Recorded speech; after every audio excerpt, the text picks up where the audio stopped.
I'm going to call this meeting to order, and I'm going to ask each and every one to stand for the land acknowledgement and the national anthem. The land upon which we work, live, and sustain ourselves is the ancestral and treaty lands of the Michizagig Anishinaabe, also known today as the Mississaugas of the Credit. The rifle carries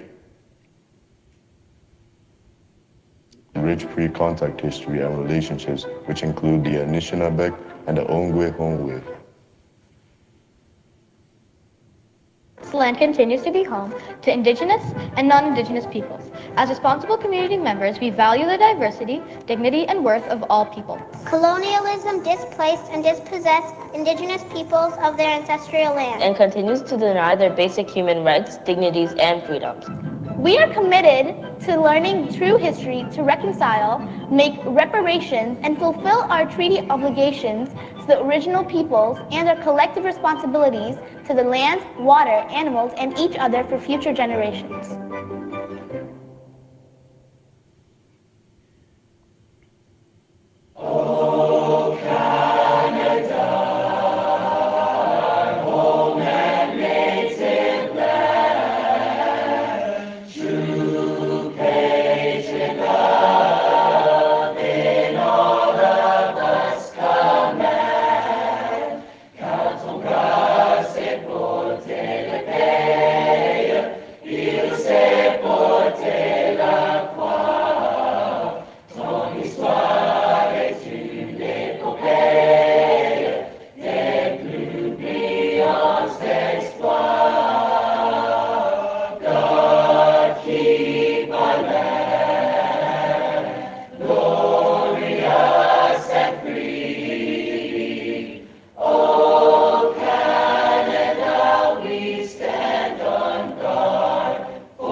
Thank you.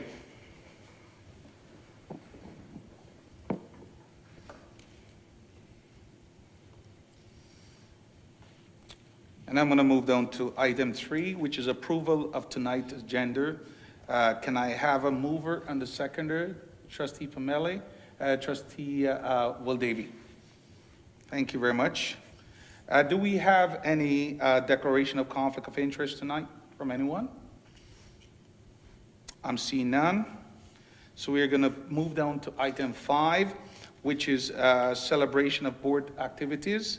And tonight we have our lunchroom supervisor day, which is March 3rd. And we would like to say a big thank you to all our lunchroom supervisor for everything that they do to nourish and support the life of students across Peel. So thank you for your continual commitment to the sport. And on March 20th is also our Crossing Guard Appreciation Day. And once again, we would like to thank each and every crossing guard of the Peel District School Board for your dedication, your commitment to ensuring that our students are reaching to school safe and returning safe home to their family. We thank you for all that you do and for your dedication and your commitment. Thank you very much. We'll move down to 5.3. Today we have a few videos to show highlight of some momentous celebration from January and incredible students' achievement from across the Peel District School Board.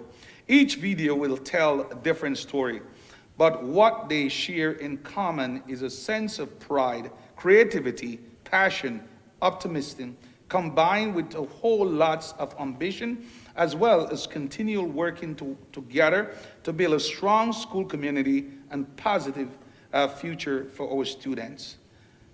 First, I would like to share some of the photos captured from the launch of the Black Student Success Strategy, We Rise Together 2.0. The 5-year strategy plan that was created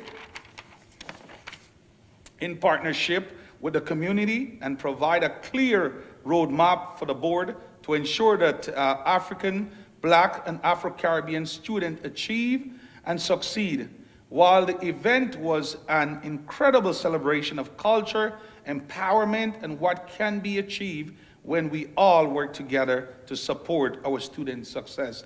So we will now see some incredible videos of the various events. Thank you.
My name is Chriselle Madison. I'm a grade 12 student from Fletcher's Meadow, and it is my pleasure as the future Director of Education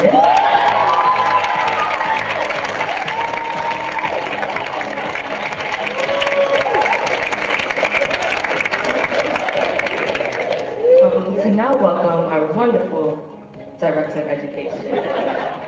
As Black students, we are joining a community of trailblazers and change makers who have come before you, have fueled change, and propelled the board in its continuing commitments to break down barriers to opportunities and achievements. To you students, to your parents and families, I hope to greet you on campus and beyond for many years to come. I want to encourage you, to continue this work, celebrate what you've done, but I want you to think about what you have left undone. And when you get that graduate degree, make your mark in the world. So know that your experiences have inspired us to think differently about how we serve students and what opportunities we need to create. Yes, you are the future, 100%. But beyond just this concept of the future, I heard about the future of doctors, medicine, law. I heard the future of directors of education. But what I saw was world leadership. This journey has been a personal growth, where I've been given courage to take risks, push beyond my comfort zone, and reach new heights. I don't think it's too much you can't handle. It's just a matter of focusing on what you gotta do. And sometimes, you just have to go with the flow. I definitely feel very blessed to be a part of this. The UTM program should definitely continue to provide this opportunity every year to empower future young Black students. Just know that the impact this program is making has only just started. Value who you are, value what you do with this opportunity.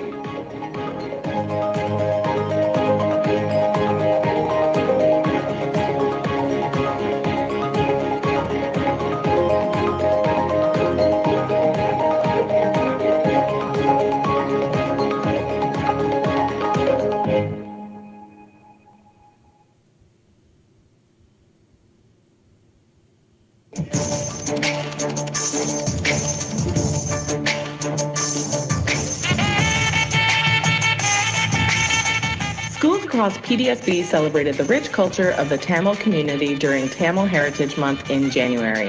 At Thornwood Public School, students participated in a month-long program of activities and vibrant performances, which included learning about the language, contributions of the Tamil community in Canada, and traditions of the Harvest Festival that the month commemorates. We have 600 students that we welcome from countries across the globe. We invite staff, students, and their families to share their heritage with us. And Thornwood would like to take this opportunity to share the teaching and learning that staff, students, and community members did during Tamil Heritage Month in January.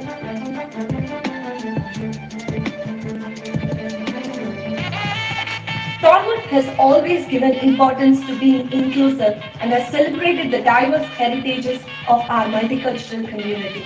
Being of Tamil origin, I was super proud to team up with the teachers of Thornwood to put together the content that makes these young minds appreciate the legacy of Tamil language and its people. And I was super happy as an immigrant to realize that our culture and tradition is being appreciated and showcased to everybody in Canada through the school communities. So this is called a sati, and it's a shirt that we wear.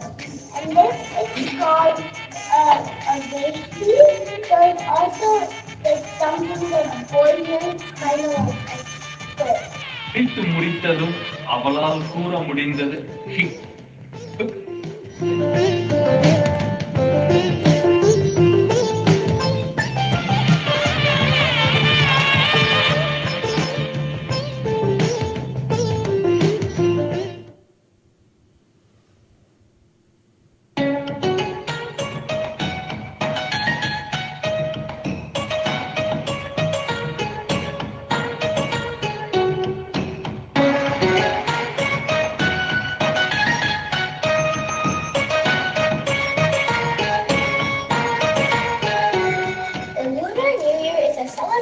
That celebrates the first new moon of the solar calendar, which is recognized in many East Asian nations such as China, Vietnam, Singapore, and South Korea.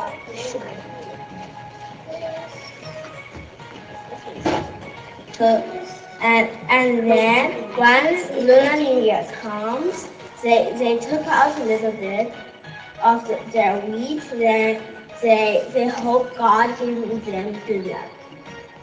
Giving red envelopes to kids, lighting up fireworks, eating dumplings and Chinese food on New Year Eve.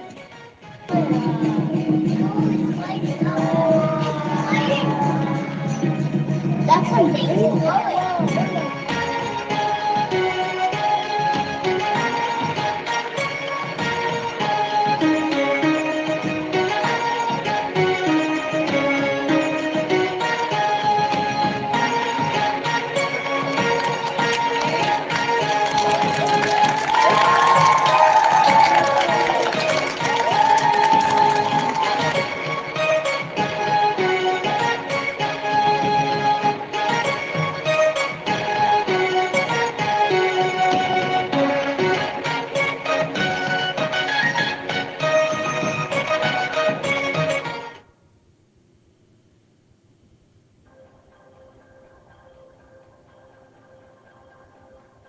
Hi, my name is Manroop, and I'm currently a grade 12 student at Sandalwood Heights Secondary School. Our goal was to expand childhood immunization for youth in Ghana specifically. And what we recognize is that in rural areas is where the issue is the most. And this has happened because the clinics in rural areas are extremely far, and they also just don't have the proper record management systems to be able to track all these children, because that infrastructure just hasn't been established. So what Richa and I are doing is in partnership with an organization on ground. It's a nonprofit called OKB Hope Foundation. My best friend and I, we first got into this project when we started looking into child mortality and why so many children were dying worldwide.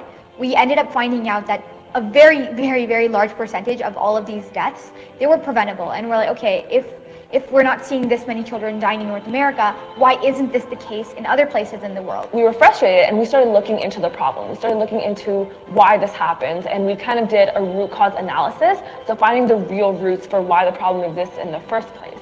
And to be able to even solve those roots, we realize there's other things that need to be true. So there's things about infrastructure that Ghana just doesn't have in place right now to be even able to have the capacity to expand to be able to immunize all their youth.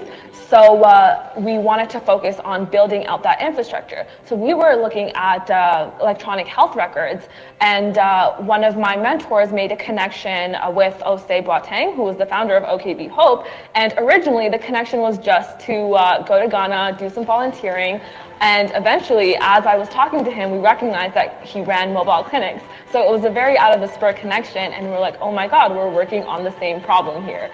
And from that connection is when we started working with him, and we started talking with people on the ground to get better perspective on the problem. And that's kind of how we recognize that this is the main barrier that we have to expand these vaccinations to the rural communities in Ghana. The one idea that we came across to was that vaccination, we take it for granted super easily. I don't think about which vaccines I've gotten, but it really is a big factor in life and death in places otherwise.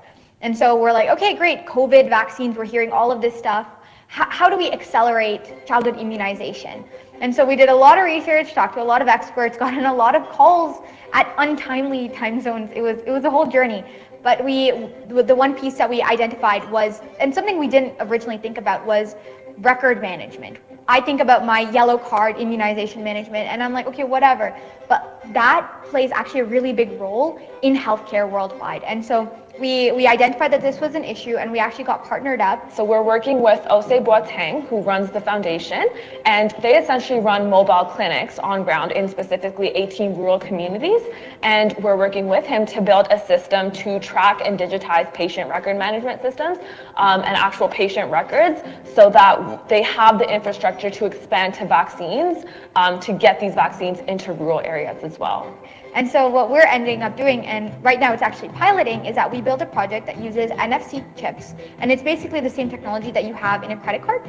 And it's that same technology, and you tap it and you get access to your health record. It works offline, and it allows them, well, it helps them scale. But not only can you use this thing at their own clinics, but we're also finding ways to integrate it into the local hospitals nearby. So interoperability. Because me and Manroop individually, we've gotten so much help from so many different people and so much support and all of that. I think that's like the feeding ground for like why we do so much. Like, it's like I can't do a lot for other people right now, but one way that I do find it is through DECA. And that's why I spend so much time, and that's why it's one way for me to give back in another way. So DECA is an international organization that students can compete in case competitions throughout the year in a variety of categories, such as marketing, entrepreneurship, hospitality, finance, and business administration. So we just came back from our competition, and we took 34 students with us. We had 6 or 7 students win medals, and Richa was one of them. So Richa and her partner Manroop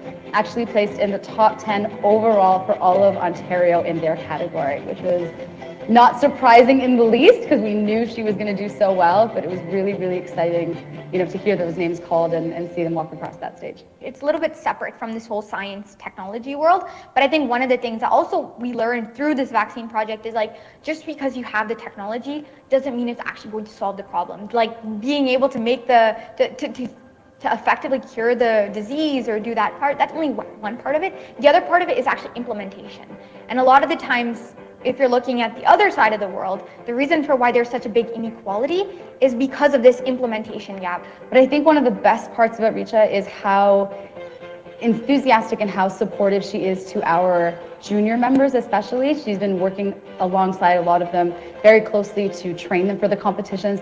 Sometimes you have to look at how people see you from an outer perspective, and I think Reach has really helped me do that, and I hope I can do that for a lot of other people as well. We've been friends since grade 6, and I think the friendship was mostly because of we have similar intentions. We're very like-minded in the things that we want to do in life, and that friendship kind of grew just beyond friendship and into like a work relationship as well, where everything we do inspires each other, and everything that I do, I share with her, and it's a relationship that one person goes up and the other person also goes up simultaneously. It's a symbiotic relationship in that sense. I think the big thing and the big lesson that we've learned over the last few years is that if you're being genuine and you're being sincere and you actually want to do something, you're passionate about it, other people they'll like feed into that, and they'll appreciate that, and they will do whatever they can to help you.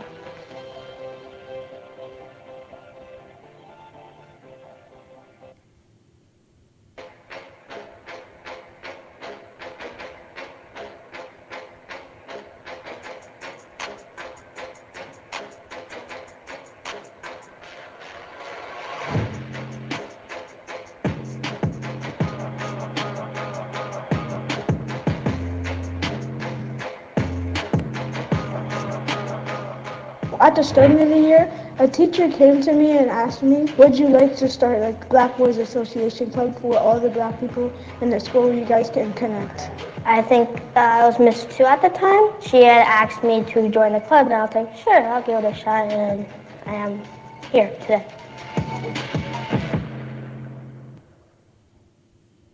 So the Black Boys High Achievers, which we like to call the BBHA, is unique to Northwood and Northwood students, which we're really proud of. It was a non-homeroom teacher that came and presented this idea, our teacher librarian. She had the overall perspective of the needs of our students and had built a really positive climate within the library for students to feel comfortable going to her. The idea of the group was to create a safe space where the boys could come and share their struggles and share their successes and really help to set high expectations with them, and a space where they could be there to encourage each other to achieve these goals. The club is for the Black boys here at Northwood, and it's for them to be high achievers. I mean, they already are, but it's for them to be better for themselves, so better in academics and as well as their social emotional. My grades have went up highly since I joined that club. I can be more open and I feel like more comfortable talking to people. It has really allowed us to shine a light on the strengths of these boys. It has really helped us to realize their potential, but more importantly has helped them to realize their own potential. Having him and being in this program allows him to grow a lot, and a lot of things that he may not be able to see or learn outside of the school system that he's able to grasp more being in that environment. One of the biggest focuses of the club is understanding the impact that we have on one another and an impact that these Black boys have on each other. Impact this is having for the boys outside of the club is in their relations like with each other and other peers in the school. They're able to solve problems and support each other in a really successful way, as well as in their academics. Like, a lot of them know that they can come to us for support, and we've helped a lot of them with academics. So if they find they're struggling, they know that we're an option for them to come with. But as well, we're seeing that less and less now. And when we're able to give them opportunities to be able to advocate for their needs appropriately, learn to mentor each other, learn to focus on their academics and see their strengths as students, not just perhaps as athletes, but as well-rounded students, we found that just the whole climate of the school, their confidence in themselves has built immensely, and we're very proud of that. The role for these boys is mentorship. So as the group has progressed a little bit, we're really seeing that impact that they're having on each other. Develop takeaways outside of the group itself that they could utilize to grow themselves into other grades, into other schools, and from a long-term perspective as well too. If we can just make ourselves available to these students and know that they have ideas that we can build upon them, then I see amazing potential for our students. The staff that are in the club helping, they're very good, they're understanding, they're patient, and they listen to what we have to say.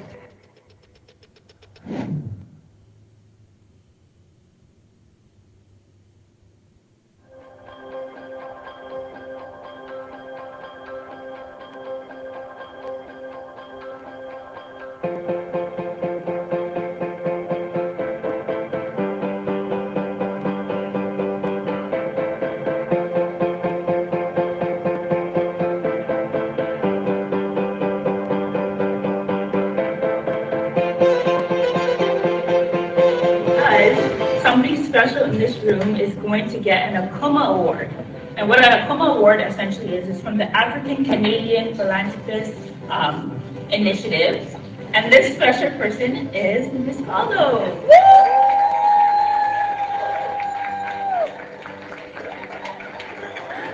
It was created based on the need to create meaningful change in the Black community. And creating generational wealth is one of our objectives, as well as supporting community initiatives, also to recognizing members of our community who are impacting others with their acts of kindness. It really means somebody who embodies the spirit of being kind, generous, thoughtful, compassionate, it's all embodied in the idea of loving another person and caring for them. Here's the things that were mentioned about you, was that as educators, you exemplify Black excellence. You lead with your heart. You are an inspiration. You are a modern day hero. Your impact is immeasurable. And also too, that you're the maker of things, which I've seen and I've learned stories about all the boys that you touched their lives and impacted their outcomes through your Boys Club. So you are a maker of things. And I think that needs thought.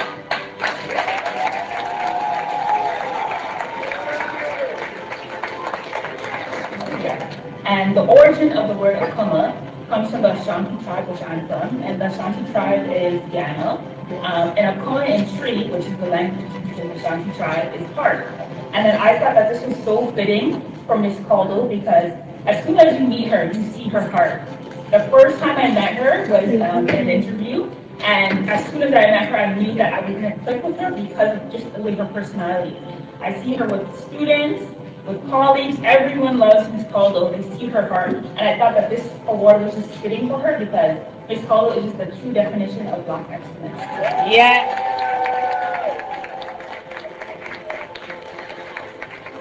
Your heart, you believe in what you do, the results. You're a mother, you're a father, you deserve this award.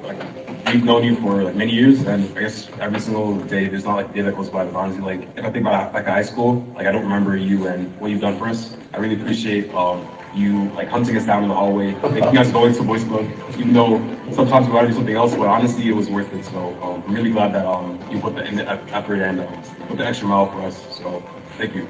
Think about the dedication that she puts into you guys on a day-to-day basis. She doesn't miss.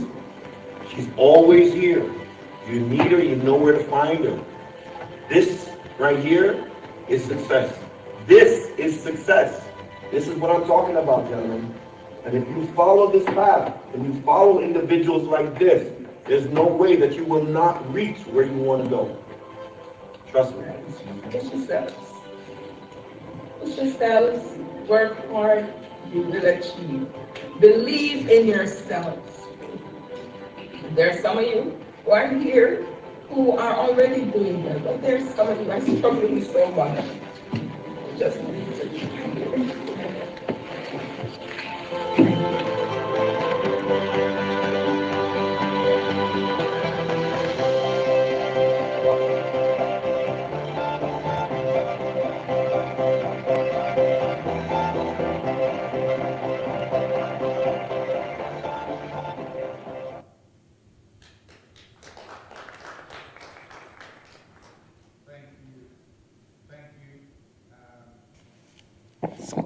Thank you for those wonderful presentation and showing our students how they're achieving and succeeding, and how empowerment can provide opportunity and open doors for our students. And oftentimes I think the people behind the scene that are doing the videos and presenting these videos to us to see what's taking place in our classrooms are often forgotten and missed. And I want to thank our media team for what you continue to do all the time. So thank you very much. Great. Okay, awesome. So at this time, I'm going to move to item 6 on the agenda, which is staff recognition. And I'm going to pass this over to Vice Chair Cole at this time to read the names of the retirement and to acknowledge them. Trustee Cole.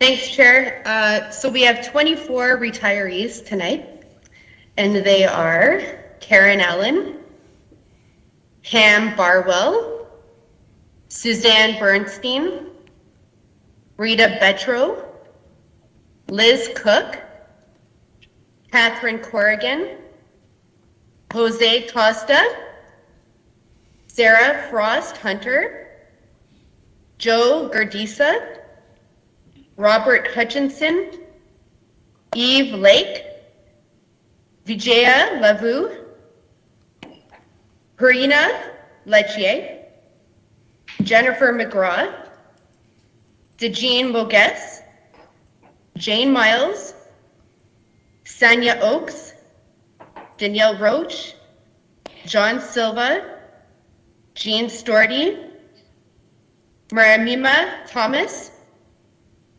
Marzena Tomasinska, Paul Turner, and Ruth Wedderburn Shilton.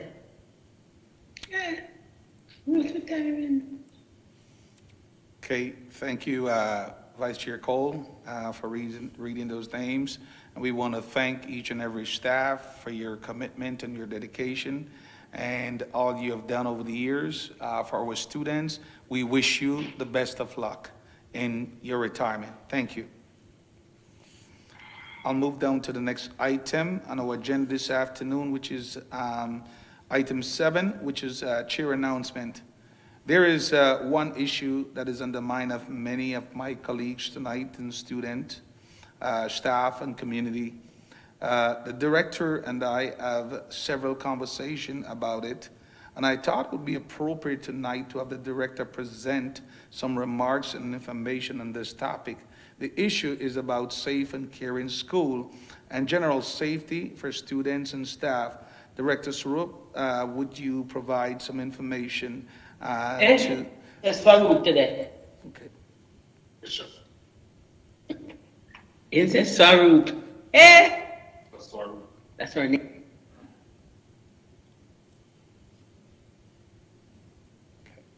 Director Sarup, go ahead.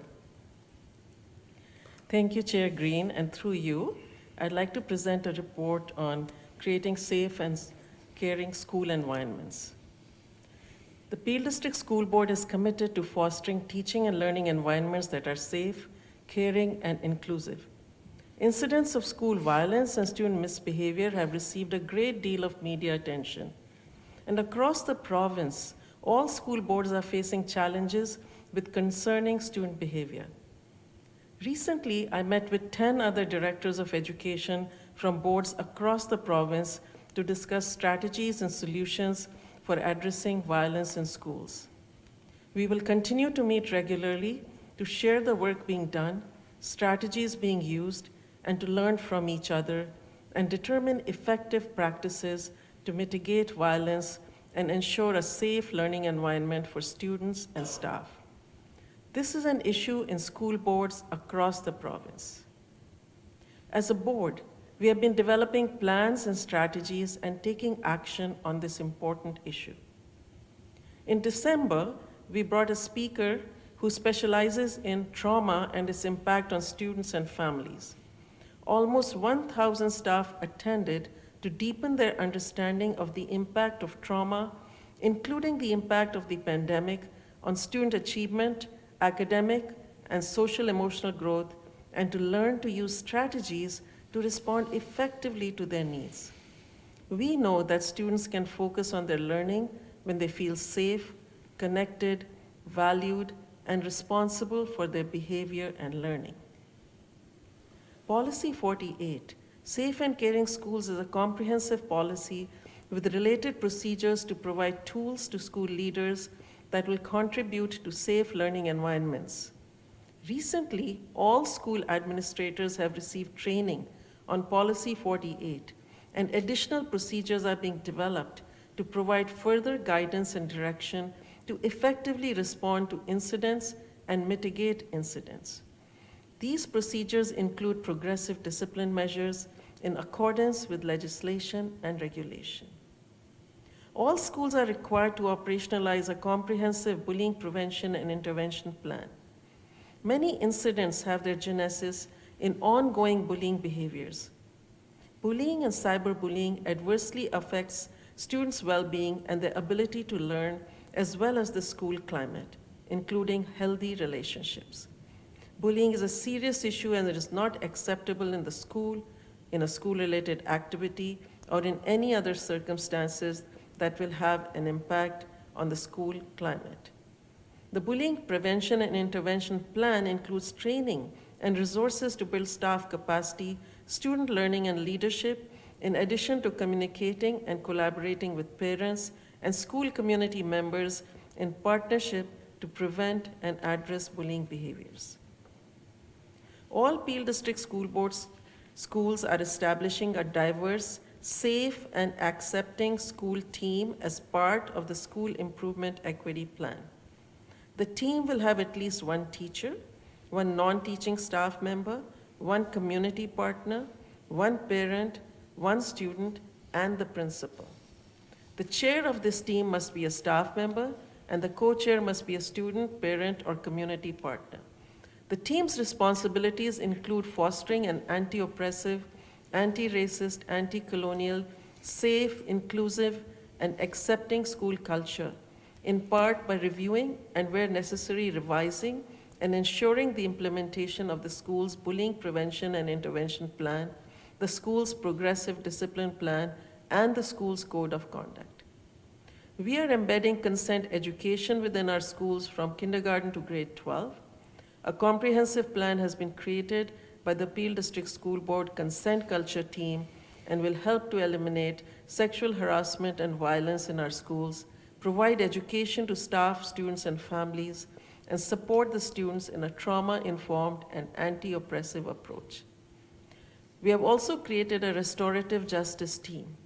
Restorative justice is a philosophy, a set of practices rooted in indigenous values of interconnection that emphasize repairing relationships when harm occurs, while proactively establishing community through building and maintaining relationships rooted in equity and trust to prevent future harm.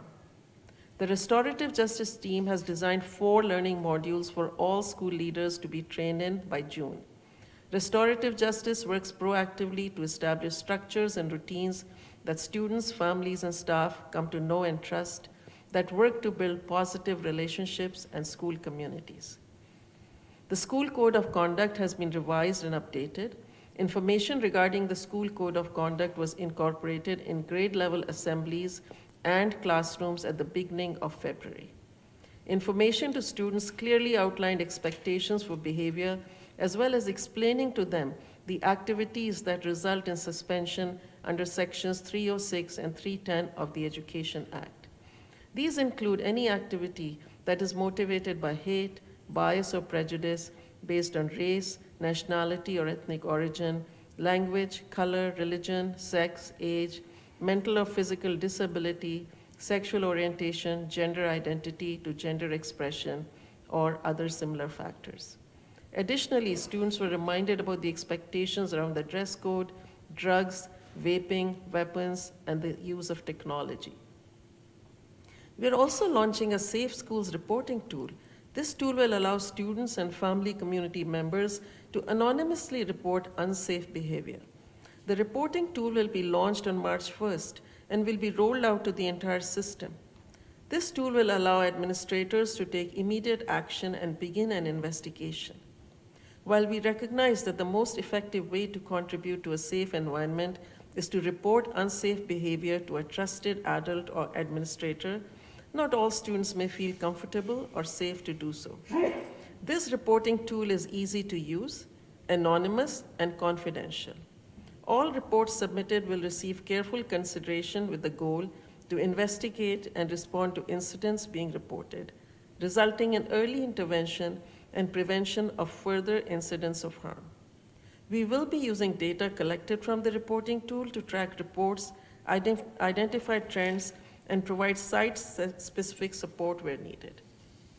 Further, to encourage responsible citizenship and student advocacy for safe learning environments, teachers will deliver a lesson to all students in their secondary school classrooms on safe online and offline behavior, digital citizenship, the need to report unsafe behavior, and on encouraging students to be upstanders. Safe teaching and learning environments remain the responsibility of everyone, staff, students, parents, and the community. We continue to work with community agencies and organizations. For example, we work with Peel Public Health on a variety of issues, including youth mental health. Peel District School Board is part of a roundtable on mental health, and we facilitated a session on youth mental health on February 15th at the Central Board Office. We recognize the importance of mental health for our students. There will also be a series of upcoming virtual wellness sessions held for high school students at Peel District School Board. The Let's Talk, Be Well sessions are hosted by registered mental health professionals from the Departments of Social Work and Psychology, and they offer a chance to learn key strategies and tips to enhance well-being according to the website. We will continue to work with others to share ideas, gain insights, and implement programs, projects, initiatives, and responses to creating a safe learning environment for students and staff. Thank you. I'm happy to take any questions at this time. Thank you, Director Saru. Trustees, do you have any question for Director on the presentation of the report that she has made? Okay, all right. Trustee Permanley. First of all, Director, thank you so much for speaking to this tonight. I think that many of us have been hearing about concerns through our community with concerns about challenges that are being faced within the schools and the safety for our students and for our staff. So I really appreciate hearing your remarks. So I understand that there's going to be the reporting tool coming in, and I'm sorry if I wasn't clear on when that's sort of being developed and coming to place? March 1st. March 1st, okay. And so the documentation will begin as of March 1st, and then we don't have sort of the historical data? Thank you, Trustee Promoli, for your question. At this time, I will ask Superintendent Michelle Stubbings, Superintendent for Caring and Safe School, to provide a response. Thank you, Director Swaroop, and through you, Chair Green. Yes, this is the first reporting tool of its kind in Peel. So we don't have any historical data, as you said, but we will be able to track the reports, the types of incidents that are being reported, where the reports are taking place, etc., and use that data to identify trends and patterns and take action from that. Thank you. I really appreciate that. Thank you so much, Superintendent. So at this point, we don't have sort of a sense of the trends. Like, we don't know, do we have any documentation sort of informing us of where we stand right now, if we're seeing an increase in the issue? You know, as the Director spoke about, we do know that our students and everybody, especially here in Peel, where we were so badly affected through the last few years, there's been a significant amount of trauma in our community. And I wonder if we're seeing any of that affecting what we're seeing within the schools and how that's affecting our student behavior, and if we have sort of any indication about what those numbers look like because of the last few years and how they've affected our kids. Superintendent Stubbings. Thank you, Chair Green. Trustee Promoli, if I understand you correctly, we don't have any research in terms of the impact of trauma or the pandemic on student behavior. I can tell you that you know, behavior across the board, as in across the province, is concerning. It's you know, it seems to flare up in certain areas, but we you know, we're monitoring as best we can, and the reporting tool will certainly help us track concrete data.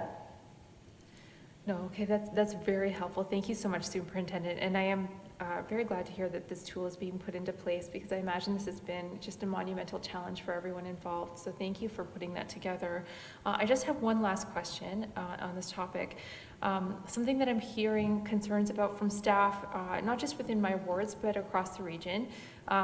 They're worried about staff vacancies and the staffing levels within their schools and how that's impacting their ability to ensure that they're able to monitor classrooms, to make sure that different roles are being covered, whether it's guidance, whether it's EAs, you know, people being pulled from one task to another because we are short in some roles. And from what I'm hearing in some schools, that those numbers are quite significant.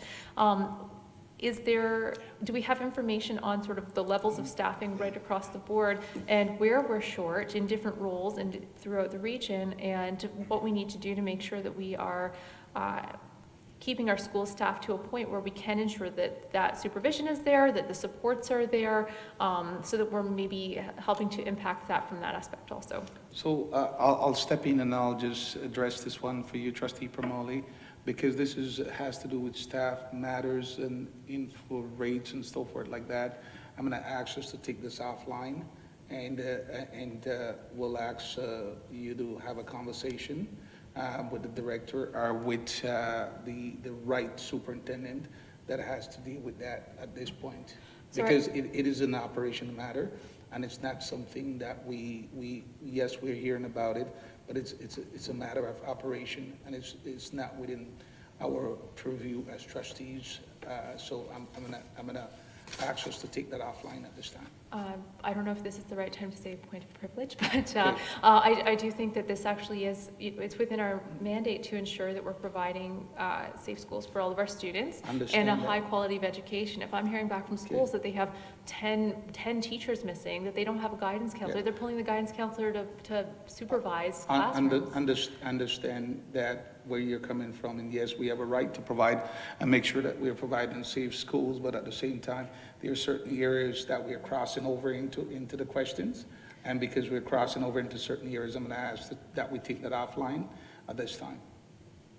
Okay, because the director has already given us an outline, a plan that is in place and a plan that is moving forward, how the board intend to address the concern that we're hearing within our school board and right across the province.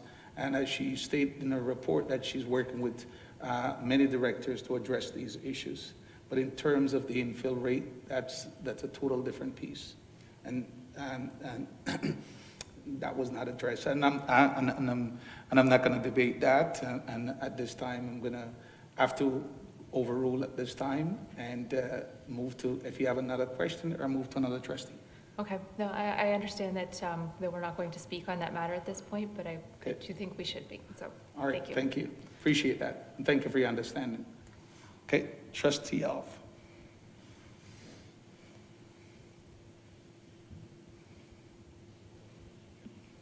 There we go. Sorry, troubleshooting on the mic. Thank you, Chairman Green, and thank you, Director Serb, for providing that oral report.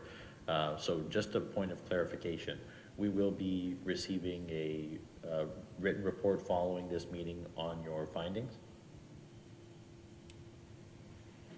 Go ahead, Director Serb.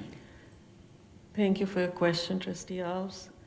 I think, to be clear, you're asking that the findings following this report, like findings on different aspects of keeping our schools safe?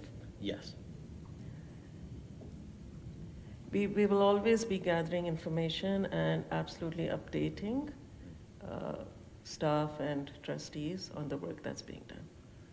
Thank you. Through you, Chair, follow-up. Would we be able to ask that that report come to the group of trustees, and would that report have any data on perhaps recorded number of incidents, perhaps where violence was recorded?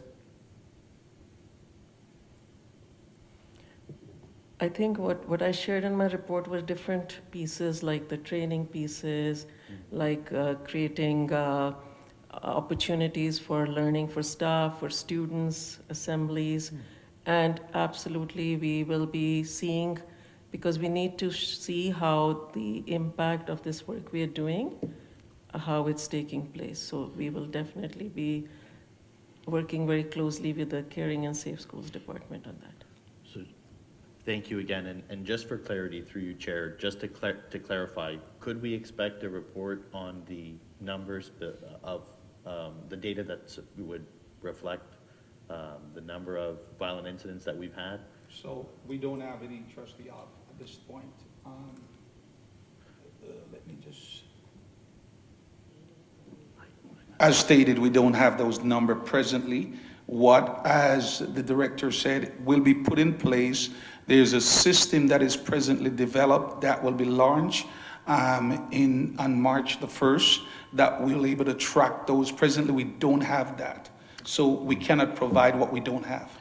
Thank you, Chairman. I think I understand, but I'm not sure my question was understood. So as a function of the PDSB, the board does record incidents of violence, would we be able to compile that data and deliver it to the Board of Trustees in a report? And again, I will say it as an individual trustee, and this would be, the board would have to direct that question, but as an individual trustee, you can ask the staff for that. But as a board, that's something that we can discuss, and then we can therefore bring it forward and ask the staff to provide a report or overview of how things has been done in the board. But as an individual trustee, one trustee has no power greater than anyone else. We're a board that functions together, and therefore that's something that we would need to ask. So that's a discussion that we need to have as a board, and then we decide whether it's something that we move forward with to ask the director and to provide to this board. Thank you, Chairman. Would that be something that would come through a motion or an on-the-floor motion, or would that be something that we would need? Yes, we can discuss that, and that could come forward in a motion, yes. Could I propose an on-the-floor motion, Chair? Okay, not at this point, because what happened, a motion this nature needs to be provided because trustees need to able to look at motion, look at what you be asking for in that motion, to able to make an informative decision if this is something that they would agreeable to do. So I would ask that we follow the proper process. This is not a matter of urgency. When there's a matter of urgency, we can, out of a report that comes to the board, we can do that. But this is not a matter of urgency right now. So let us follow the proper procedure. I'm going to suggest that we follow the proper procedures so trustees can have time to able to look and see what the motion, how the motion reads, what states in the motion, and then whether or not they would support the motion. Thank you, Chairman. I understand. So just for my clarity, could we ask for a point of order for clarity on the rules around motions on the floor? Okay. Thank you, sir. Yeah. Repeat. I was just asking for a little bit of clarity as a point of order for motions on the floor. Or do we need advance notice for a motion on the floor? Okay, I'll turn it over to our governance officer. Thank you for the question, and through you, Mr. Chair, your question is, does business come to the floor? That's No. through a notice of motion. It is through a notice of motion. My question was about could trustees ask for a motion on the floor? Maybe I misunderstood. I thought we could.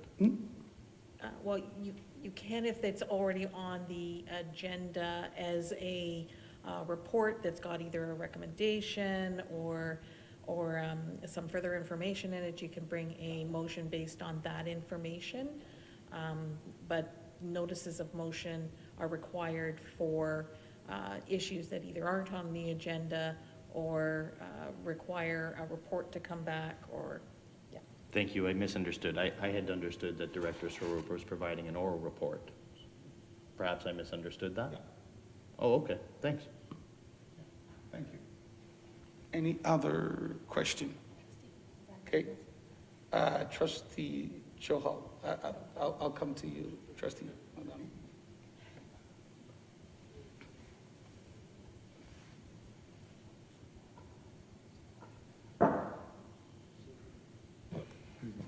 Yeah, so thank you very much. As I have heard from teachers and principals that this aggressive, harassing, abusive behavior among students develops through unsupervised use of social media at homes. So my question is, if in this prevention plan, something for parents, grandparents can be inbuilt so that they are aware how to supervise social media chat groups of their children. Okay, Director Sorope. Thank you for your question, Trustee Johal. I'm going to ask Superintendent Michelle Stubbings to share a response. Thank you, Director Swarup, and through you, Chair Green. Thank you for the question, Trustee Johal. Part of the plan will include a lesson plan for all secondary students. The lesson plan includes aspects around safe and appropriate online behavior and offline behavior. It does talk a lot about digital citizenship.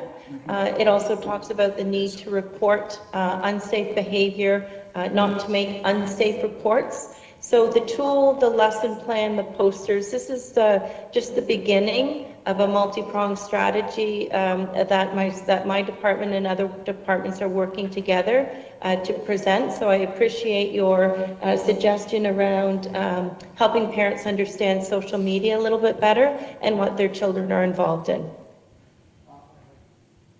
I have one follow-up, and as I have gathered feedback on that, I think secondary school we are too late on that. If not elementary, we should start from middle.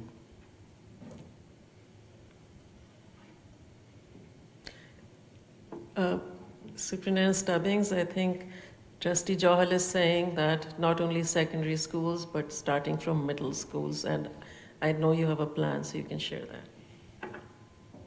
Thank you, Director, and thank you, Trustee Johal, for that. We have launched into the secondary schools as the first stage. We are beginning into our middle schools, grades 7 and 8, with the code of conduct as well, and some presentations for students. Again, it's a plan that is still under development and working with central departments to put it forward to address concerns in all of our schools. Okay. You're good, Trustee Chaw? Okay, Trustee Bradman. Yeah, thank you, Chair. And through you, Chair, Director, your report, there's a lot of information there to depack. So I'm just going to focus on one topic around the new reporting. So the new reporting is only students or community members reporting violence or situations in our school. Is that correct? Is that about the reporting tool?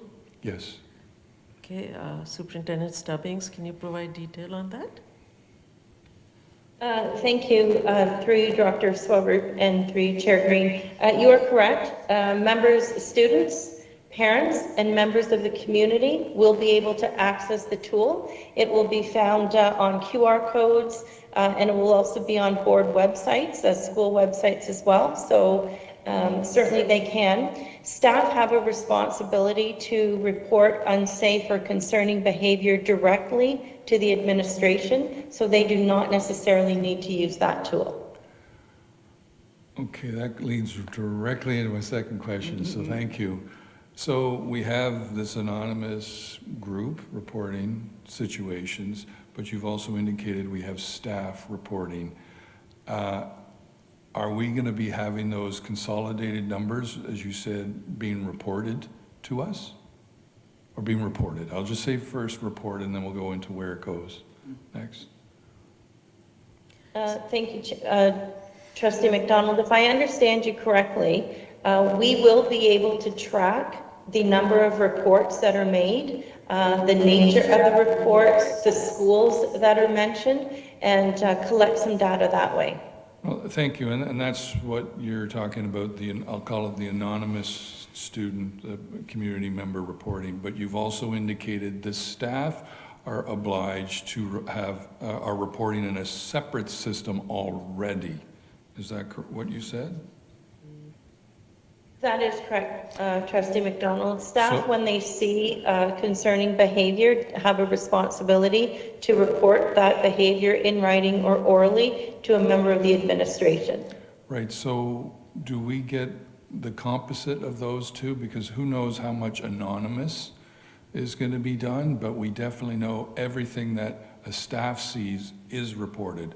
So are those numbers collected to be reported? Let me ask. Thank you, Trustee.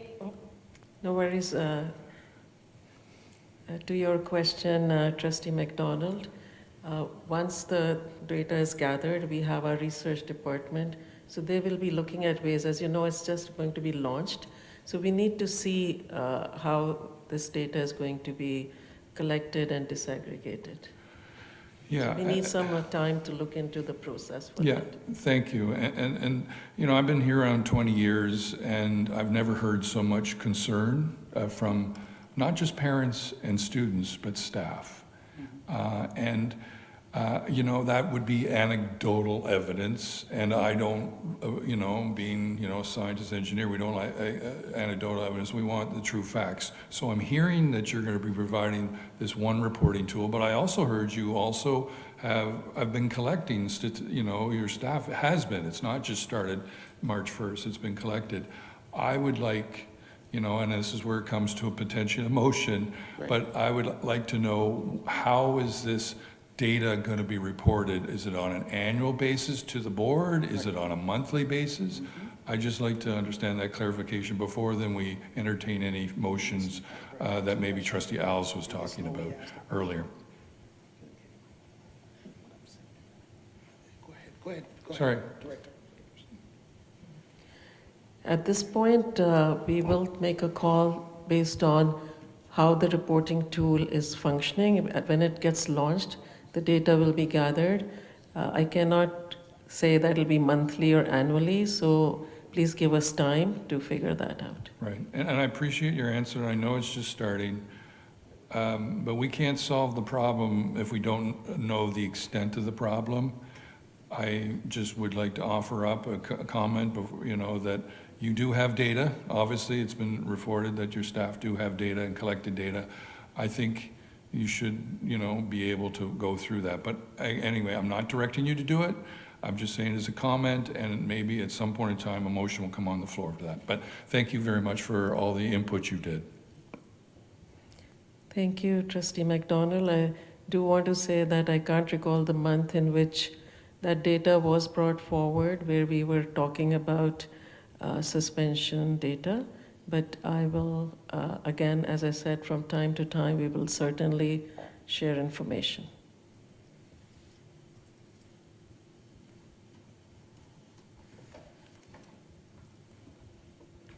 Any other questions? Not seeing any. Oh, Trustee Bailey.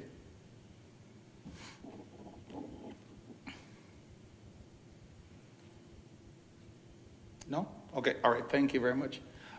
Thank you, Director Saru, for that report. Can I have someone move and second to receive the report? Trustee Johal, Trustee Brad McDonald, thank you very much, appreciate it.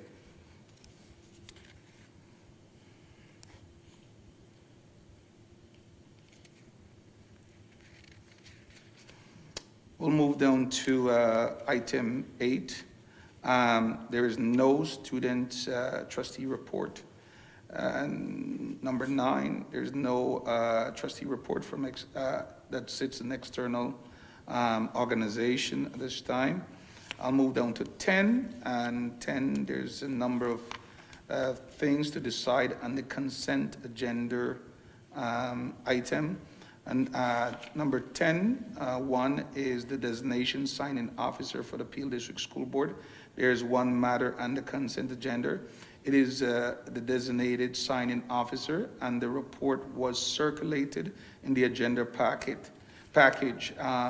So I'm going to ask for a mover and a seconder. Trustee Hav, Trustee Clark. Okay. Is there any objections? I'm seeing none. Okay, then carry. Thank you very much. Appreciate it. Okay, we'll move on to item 11, approval of the minutes of previous board meetings. And 11.1, which is the minutes from our January 25th board meeting. I'm going to ask for a mover and a seconder of that. Trustee Davey, Trustee Bailey. Do I have any questions or concern? Any objections? I'm seeing none. Okay, a question? Through you, Chair, and hopefully you can advise if I'm pausing at the wrong moment, but I just wanted to ask for a follow-up question from our meeting minutes for Associate Director Paul De Silva on the status of the report for the forgive me for not knowing the number, the directive number, but the directive regulating equity and our libraries. Okay, so I'll pass it over to Director Saru. Thank you for your question, Trustee Alves. I'm going to ask the staff to bring a fulsome report to the Curriculum Equity and Student Wellbeing Committee and the spring meeting for the library audit. Thank you kindly, thank you. Okay, all right. So any objections? Okay, see none? Okay, all right, approved, thank you. Go to item number 12.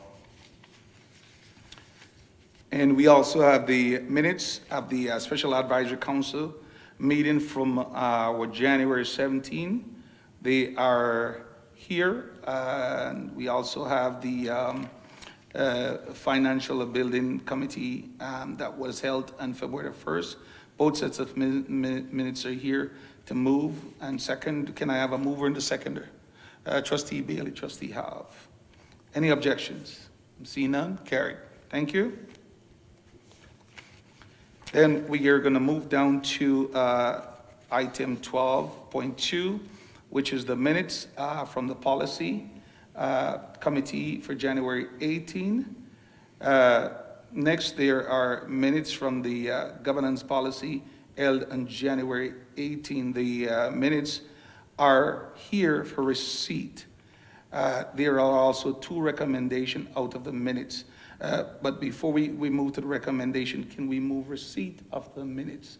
Trustee Brad McDonald and Trustee Clark is moving receipt of the minutes.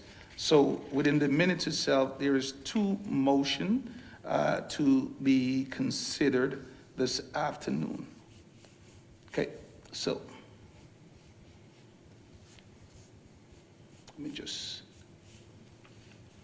Right, the first motion to be considered is from the policy to approve, to have, I need a mover and a seconder this afternoon for this one to consider from the governance committee and policy committee, which is the policy and disconnect. That's the first one to be approved this afternoon. Can I have a mover and a seconder in that one? Trustee Johal, Trustee Have. Okay, any objections? I'm seeing none. Okay, carried. Oh, is this item 12.2, Mr. Yeah. Chair? 12.2, There's two. 12.2B. Is this 12.2B or 12.2A? No, A. A? Okay. Yes, okay. Right, okay. We're gonna move to the next one, the second one on the agenda. Just before I move to this one, I just in this recommendation, I noticed there's a recommendation to forward this policy to the Ontario School Board Association. Before I call this one and ask, I'm gonna explain clearly how we're gonna proceed. But I have to make a comment to let trustees know that the Ontario School Board Association do not get involved in board business, do not direct individual board and how to do its business. It is the role and responsibility of trustees to work with staff to develop policies and implement policies and put policies in place. The Ontario School Board Association is responsible for 31 boards across the province, and collectively, that's how they make decisions. And decisions are come through at the executive to the board of directors. So therefore, they do not get involved in individual board business. So as the chair of the board, I must provide proper guidance to this board around how we make decisions and that we make critical decisions that support our students' success. Before I call this, so the motion is that we move the motion to send this policy to the Ontario School Board Association for review, okay? So first, I'm gonna call all those in favor of sending this policy to the Ontario School Board Association. Please raise your hand. I need a mover and a seconder. Okay, I have a mover, I don't have a seconder. And then therefore the motion does not carry. Yeah.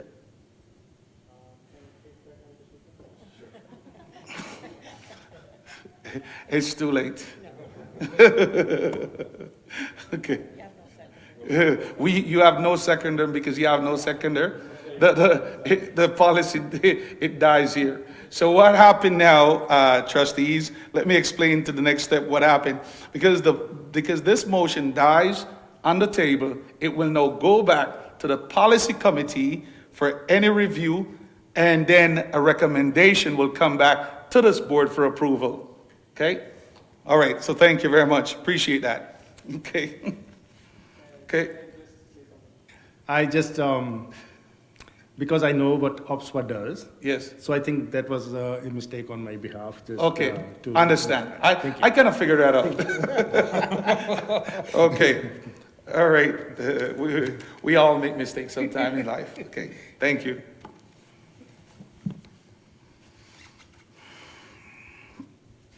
All right, so we are going to move down to item 12.3.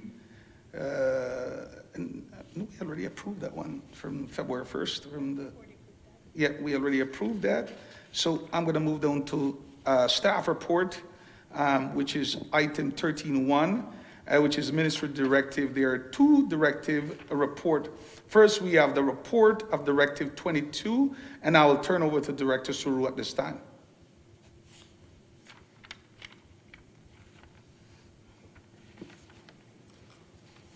Thank you, Chair Green, and through you, I'll be asking Superintendent Michelle Stubbings to present the report on Directive 22.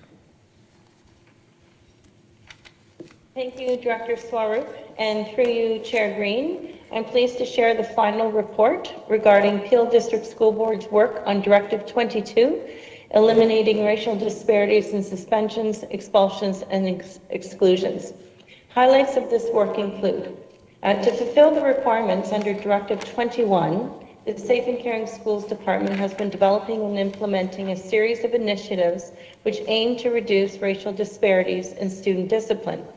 These include the implementation of a bullying prevention and intervention plan in all safe and accepting school teams, as per Safe and Caring Schools Policy 48, ongoing system-wide training in restorative justice to ensure prioritization of restorative justice across all schools as an alternative to suspension, and the development and implementation of operating procedures from Policy 48 to ensure procedural fairness at all steps throughout the student disciplinary process. Also, current analysis on the extent of the disparities in suspensions, expulsions, and exclusions by race are based on the 2018 Student Census Survey results. The goals accomplished in Directive 21 will allow Peel District School Board to measure the impacts on racial disparities in suspension and expulsion data and monitor our progress toward the elimination of all racial disparities. Data included in the October 19th, 2022 board report indicates that Indigenous and African, Black, and Afro-Caribbean students continue to be overrepresented in suspensions.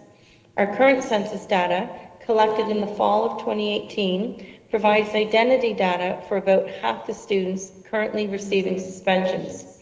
This limitation means that we cannot provide accurate disproportionate indices. However, there is sufficient data to be confident that the disproportionate outcomes continue to be of great concern. In April 2023, the next Count Me In Peel student census will be conducted. This data collection will ensure more reliable, disaggregated reporting of suspensions moving forward. These upcoming system initiatives include the proposed identity-based data collection policy, the proposed community engagement policy, and the 2023 student census will support in the collection of current identity-based data to ensure accurate representation of the extent of disparities in suspensions and expulsions across all racial groups. As we continue our work, We are committed to ongoing consultations with the Peel community to understand the data as it is presented, the continuation of training on Policy 48, including restorative justice and operating procedures stemming from the policy, the administration of the student census in April to collect identity-based data for the Peel District School Board student population, and a review of the implementation of Policy 48 to measure its impact on suspension, expulsion, and exclusions. As a board, we will know when we are successful, when there is a reduction in suspensions and in racial disparities in suspensions, an increased capacity of administrators to address incidents of student behavior in ways that are procedurally fair through use of the principles analysis of incident report to characterize misconduct in an anti-racist and anti-oppressive manner, and increased school use of progressive discipline and restorative justice approaches to student discipline. Thank you, and I'm happy to answer any questions that you may have. Do we have any question for Superintendent Stubbins on Directive 22? Trustee B. McDonald. Thank you, and thank you for that report, Superintendent Stubbins. So Directive 2 states, preamble, but says, shall set thresholds to identify notable racial disparities and identify those so they can be reduced by 50% in September 21 and completely by September 2022. So you've talked about setting up all these programs and you brought a report in October. I'll ask the first question. And directives, let's make sure I'm very clear. These directives are very important. The government put them in place for a reason, and I want to make sure we're executing them because they had the foresight of the review to drive us to these. And I want to make sure, are we finished this directive then, or have we met the goal of setting setting the thresholds, identifying the thresholds, and then reducing those thresholds? And it says dates of 21 and 22. So I'm just curious, are we complete or not? Director Sarup? Yes. Thank you, Trustee Brad McDonald. Your point is correct in the sense that the directives were assigned to us in March of 2020. So these dates are in relation to March 2020. However, we were able to give revised timelines to the ministry that when we'll be submitting, and as we have shared, so what we have currently, the data, with that we have thresholds that we are working through, but this will be ongoing. As we continue with the student survey to get more data, we will be continuing to be assessing and revising the thresholds. Okay, so that raises some follow-up questions, and thank you for that, bringing that. So if there's revised timelines, I think this should be put in here because the public, I read the directive and it didn't say that. So it would be nice to be thrown there. But I agree 100%. This is not a one-time shot that we just look at these 2 dates and do it. It is a continuing monitoring process. But at the same time, the directive is focused, get the process put in place, get it done, and when is it done? So if you can bring back or let me know when this revised completion date is supposed to be in place, I appreciate that. Thank you. Thank you. Trustee Alves. Thank you, Chairman Green. Just follow up on my colleague's line of questioning. Through you, Chair, a question for Director Sarup. Regarding the data that is compiled, I understand that the tool will be compiling data for future dates, but does this directive look at data compiled for the number of suspensions and expulsions over the last 2 years? Thank you, Trustee Alves. I will ask Superintendent Michelle Stubbings to provide a response.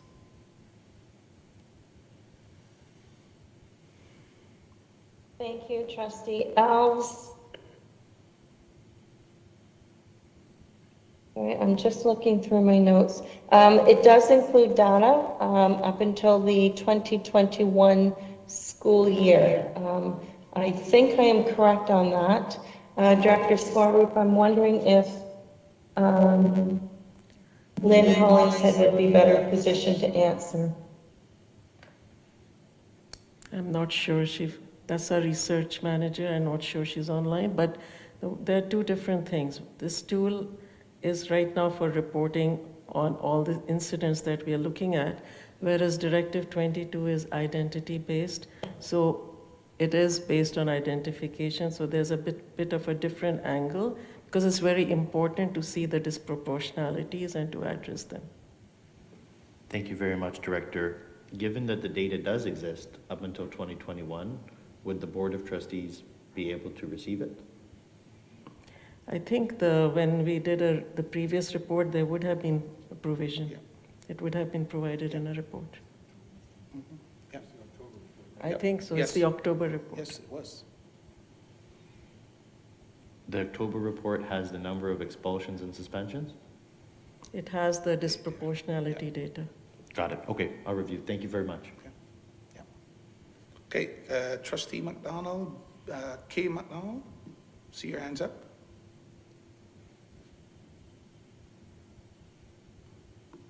Sorry, I don't see my hand as showing up. Oh, okay, all right, somebody had their hands up there. Thought it was you. Okay, Yeah. sorry. Oh, Okay, sorry about that.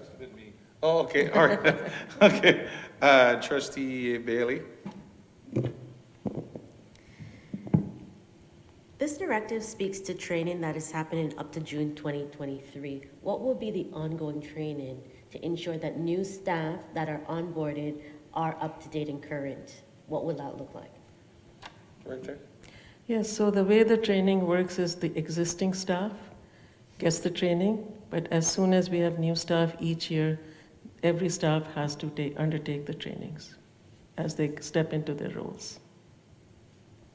Okay, you good? Okay, see any other question? This report need a mover and a seconder. Trustee Davy, Trustee Family. Okay, all right. Any objections? I'm seeing none. Okay, carried. Thank you. And then we'll move down to the next one, Directive 23. And I'll turn it over to you, Director. And through you, Chair Green, I'm presenting Update 2 on Directive 23, which is also the final submission for Directive 23, and recommending that this report be approved and submitted to the Ministry of Education. As you have read in the report, Directive 23 had two deliverables. The first deliverable required an external review of Director's office functions, which was completed in 2020 by the firm Ernst & Young LLP, and a report was submitted to the board. Today's report focuses on the second deliverable that requires the Director, within quotes, to submit a report providing the professional learning goals, performance goals, and performance measures for the Associate Directors and Director of Communications. Outlined in this report are proposed areas of professional learning, performance goals, and performance measures. It should be noted as well that Associate Directors and the Executive Lead for Public Engagement and Communications are members of the senior team and participate in all senior team professional learning. Details of senior team professional learning are outlined in the Directive 15 update, which was presented to the board in April 2022. In addition to this learning, Associate Directors and the Executive Lead for Public Engagement and Communications have supplemental learning goals categorized by the Ontario Leadership Framework outlined in this report. This includes, but is not limited to, strategic planning, decolonizing policies and procedures, infusing innovation to ensure the system is adaptive to the future of learning, facilitation and conflict resolution, change management, financial stewardship, community engagement, communications, and media training. Success will be measured through biannual performance appraisals and changes in data sets outlined in census reports that over time lead to improved student outcomes and Peel District School Board community experiences. Thank you, and I'm happy to answer any questions you may have at this time. Okay, Do we have any question for Director Saru on directive number 23? Trustee B. McDonald. So, I had looked through this, and it's good that we have, and this is, first of all, final. I appreciate that final submission as it goes, so thank you, and that's great to know. And so these are learning objectives for your team. And so have you said timelines? I didn't really see timelines in here, when you want your team to be going through and completing these objectives. Thank you, Trustee Brad McDonald, for that question. It says biannual, but right now, anybody in year 2, they will be having their appraisal this year and then biannual. Okay, thank you so much. Okay. This also need a mover and a seconder. I'm gonna go look down the stairs. Trustee Cameron, Trustee Alf, okay? All right, do I have any objection? I'm seeing none. Okay, carry. Okay, thank you. And I'm going to move down to the next item, which is 13.2, which is the proposed school year balance calendar. And I'm going to turn it over to Associate Director Paul Da Silva. Thank you, Chair Green. I present to you the proposed calendars for all elementary, secondary, balanced calendar schools, including Roberta Bondar, Ray Lawson, Tony Pontus, and Pass Central, which is Roy McMurtry, for the academic year 2023-2024. The calendars have been developed in consultation with neighboring school boards, Peel board employee groups, associations, union groups, and department leads that represent a variety of stakeholders across several meetings. Every effort was made to ensure that there was alignment with our coterminous board, recognizing in doing so would result in cost savings to both boards in a way of transportation. For elementary schools, the proposed calendars align for 6 out of the 7 days. Secondary proposed calendars align also for 6 of 7 professional development days. Examination and assessment days do not align by 1 day in January and 2 days in June. In all elementary school calendars, you will notice 7 professional learning days in the school year with a total of 187 instructional days. In all secondary school calendars, you will see 7 professional learning days with 10 exam assessment days with a total of 177 instructional days. Happy to take any questions. Okay. Any question for Associate Director? Trustee Clark. Oh, there it goes. Okay. Not sure if this is this question is kosher for this, but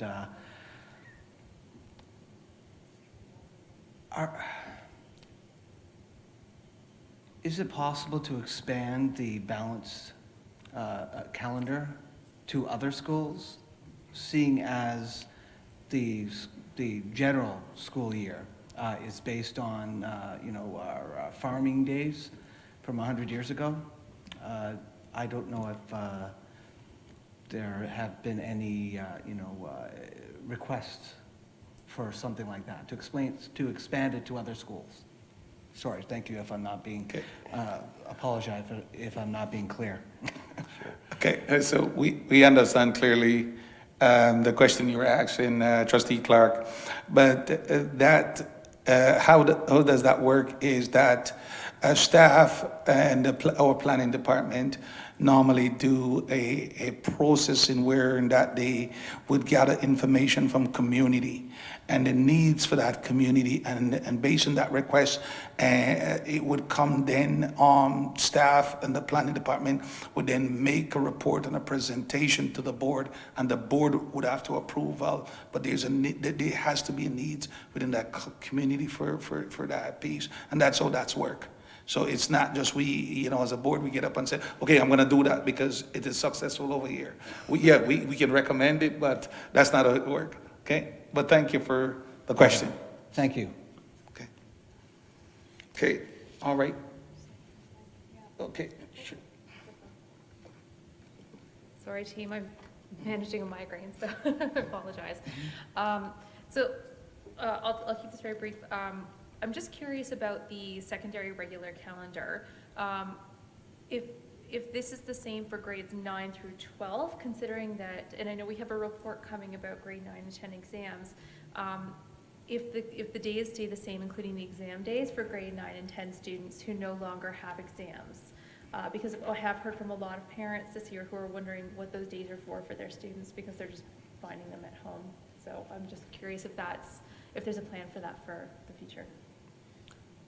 Sure. So through you, Chair, I think that goes beyond the scope of the mandate for the school year calendar, for sure, but I understand your question completely, and I think there's connections between school year calendar and our curriculum department around de-streaming and examination days and so on and so forth. So potentially we could, I could connect you offline, perhaps to AD Logan, who could kind of walk you through those pieces. Okay, great. All right, okay. Could I have a mover and a seconder? You have a question, Trustee Cameron? Oh, okay, sure. Okay, thank you. Through you, Chair.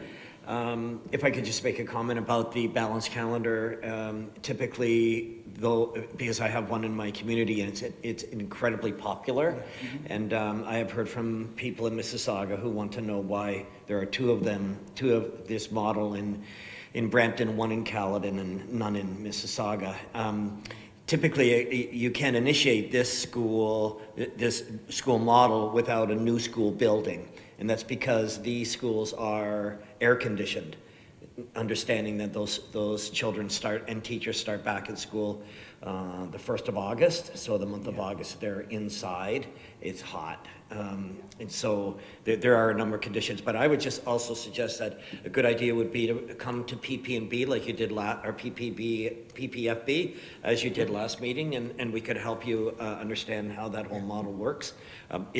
I'll just say at Tony Pontes Public School, it's just so popular, they've just had to drop 4 portables on site, and their our planning staff are making application for an addition to the school. It's really very popular, but not everywhere, but certainly where we have it. I have a question through you, Chair, for Associate Director De Silva.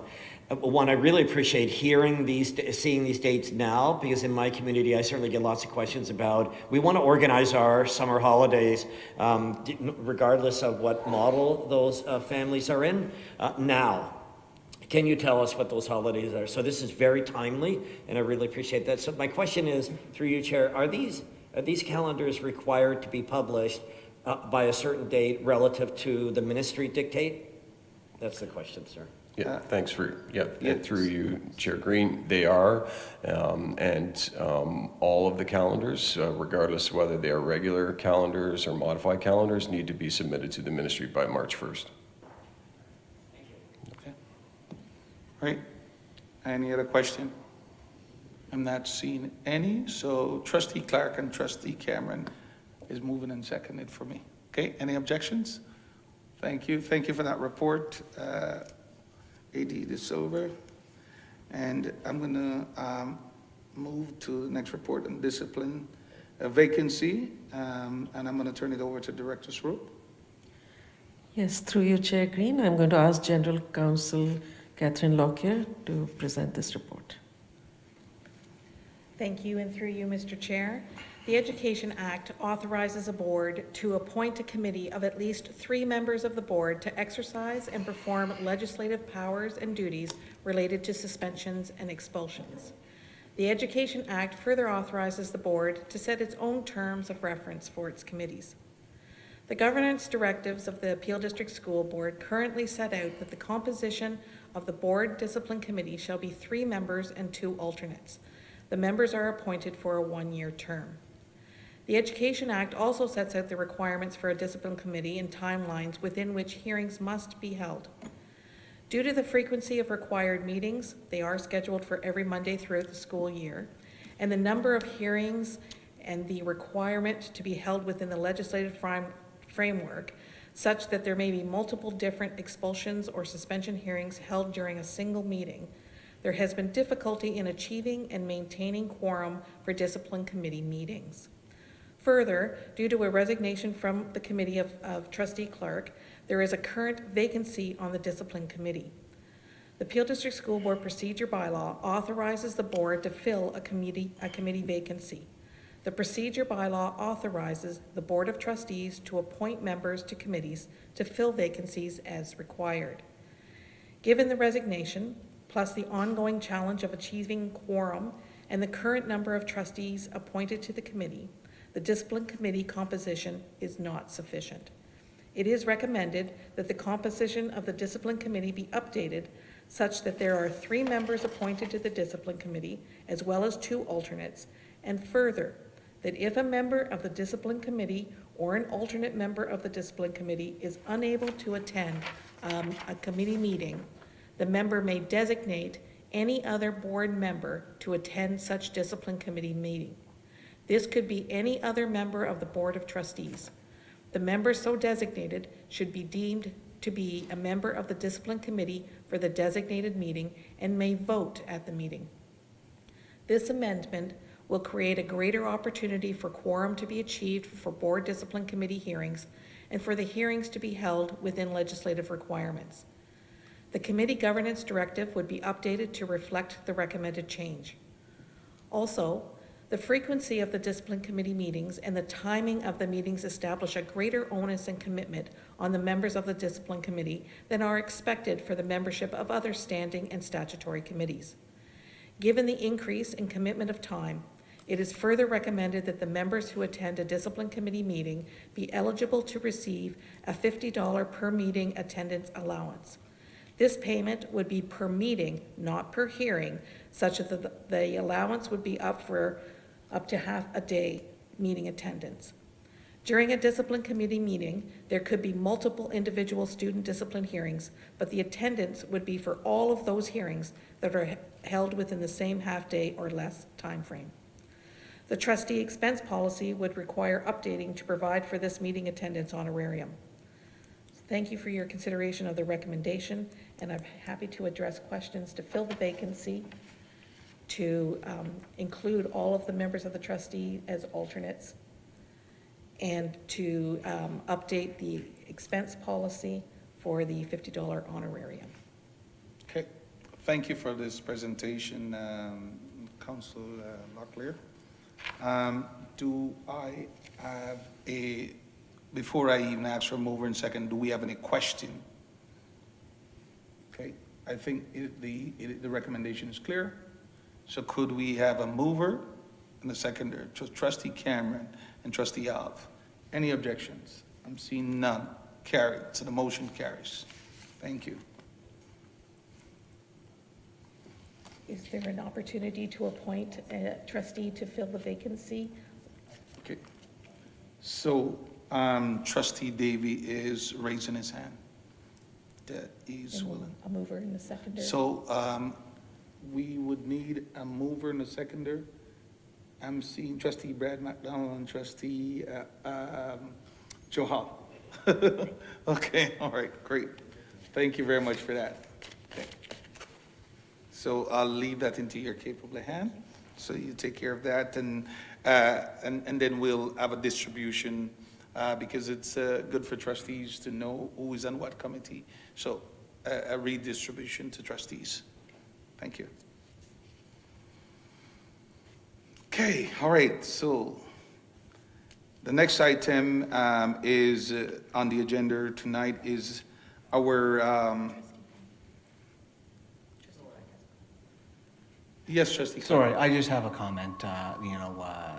Resigning from the committee was not my first, second, or third choice, but so I just want to apologize to other committee members, the parents and their kids. I really wanted to be part of the committee, but I couldn't get the time off, so I apologize. Okay, understandable. Thank you for that, appreciate it.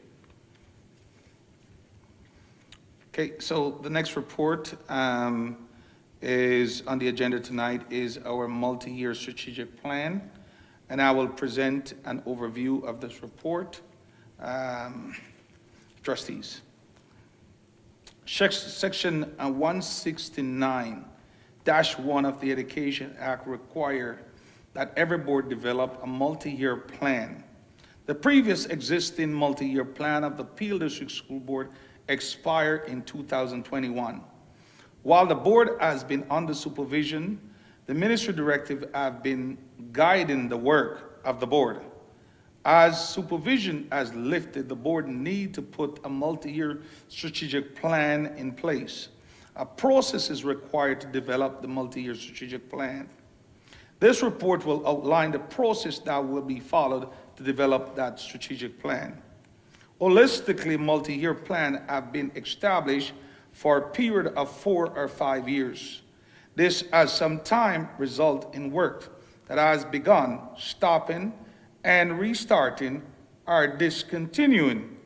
It is recommended that this multi-year plan be developed with the strategic plan having a 10-year harmonization, then the terms of office prior to determine for 4 years to determine office, which will set goals and expect outcomes to advance the 10-year strategic plan. During the next terms of office, then the Board of Trustees will review the strategic plan and determine the terms of office priority to set goals and expectations and outcomes to continue to advance the 10-year strategic plan. This will provide continuity in forwarding the fundamental strategic goal of the board.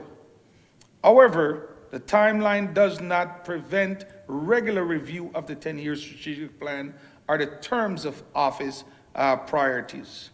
The general strategic plan are not statistics, it's not a statistics document, but rather they are dynamics and can change as new circumstances may arrive, both internally and externally.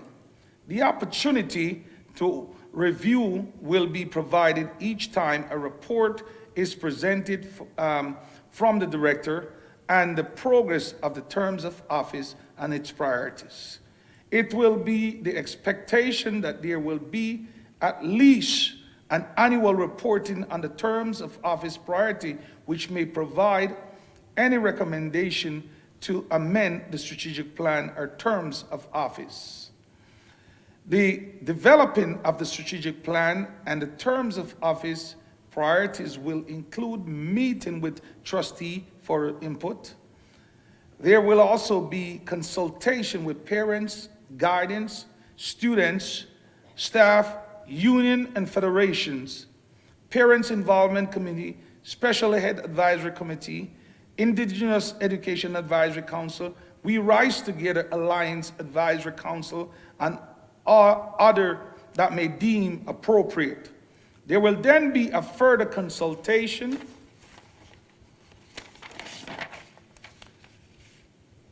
with the trustees to share feedback and review recommendation for the strategic plan and terms of office and its priorities. A final report then will be presented at the board meeting for approval of the strategic plan and the terms of office and its priorities. There will be a facilitator consultant retained to work with the trustees to facilitate the giving of input and ideas. There will be a communication plan to ensure that there is a board awareness of the development of the strategic plan. This includes our larger community. The larger community also will provide input to the plan. The recommendation is that the process that is outlined in this report be approved, and that the chair consult with the director and retain the service of a facilitator consultant as required. So, ladies and gentlemen, based on the report presented, we know that one of the greatest things for trustee is to make sure that we have a strategic plan in place where we can work with our director. And also, this is where we will look at our annual learning goals and outcomes and impact for student success. So this is a very important work.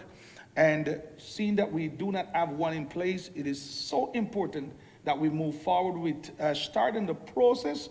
And number one, iron the consultant in consultation with the director to ensure that we have someone to facilitate for trustees and walk us through the process to ensure that we have a robust strategic plan in place that we can able to move forward and that we can know the impact and outcome that is taking place in our board. So this afternoon, with that said, do I have a mover and a seconder that we move forward with our strategic plan? Trustee Pameli, Trustee Davy. Any objections? I'm seeing none, so this is carried and approved. Thank you. And so, Director, you got a job to start looking for the facilitator. Do you want to add anything to that? No, thank you, Chair Green. I think this is a very, very significant, plan that we all need, and we're looking for input from the trustees. And therefore, I'm very grateful that we are ready to move on with it. Awesome, great.